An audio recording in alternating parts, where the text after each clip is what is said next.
The mountain was quiet. The wind whispered across the rocks of Nebo. Far below, the Jordan shimmered like a silver ribbon, and across it lay the promised land, the land Moses had led his people toward, but would never enter. He was 120 years old, yet his eyes were still sharp, his strength unbroken. He wasn't fading from old age. He was being called home. And Scripture says something incredible. The Lord buried him in a valley in Moab, but no man knows his burial place to this day. Deuteronomy 34:6. No priest, no ceremony, no monument, because God himself buried his prophet with his own hands. Why? Why would the Almighty hide the grave of his greatest servant? But before we begin, please support this new channel by liking this video and subscribing. Now let's dive in. Heaven knew the answer. So did hell. You see, God wasn't just protecting a body, he was protecting a legacy. Israel had already proven how quickly they turned reverence into idolatry. A golden calf one day, a bronze serpent the next. If they knew where Moses was buried, they would have turned his grave into a shrine, worshipping the man instead of the God who sent him. But there was something deeper.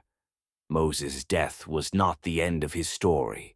It was the start of a mystery, one that would stretch through prophecy all the way to the Mount of Transfiguration. And that's exactly what caught Lucifer's attention. The valley fell silent. Then came the darkness. Not the kind that hides the sun, but the kind that chills the soul. Lucifer descended. No fire, no smoke, just the echo of lost glory wrapped in rebellion. He knew exactly where to go. Why would Satan want Moses' body? Because he knew what it represented: covenant, glory, and prophecy. If he could claim it, he could corrupt it. If he could corrupt it, he could twist Israel's faith, turning devotion into idolatry and law into bondage. He wasn't after bones. He was after power. And as he reached for what God had buried, light split the valley. Michael, the Archangel, heaven's warrior prince. Blinding light surrounded him, armor like molten fire, voice like thunder. He didn't come to debate. He came to declare. Lucifer sneered. He failed. He disobeyed. He belongs to death, and death belongs to me. But Michael didn't argue. He didn't list Moses' victories. He didn't defend his failures. He said only one thing: "The Lord rebuke you." And that was enough. The very authority of heaven struck like lightning.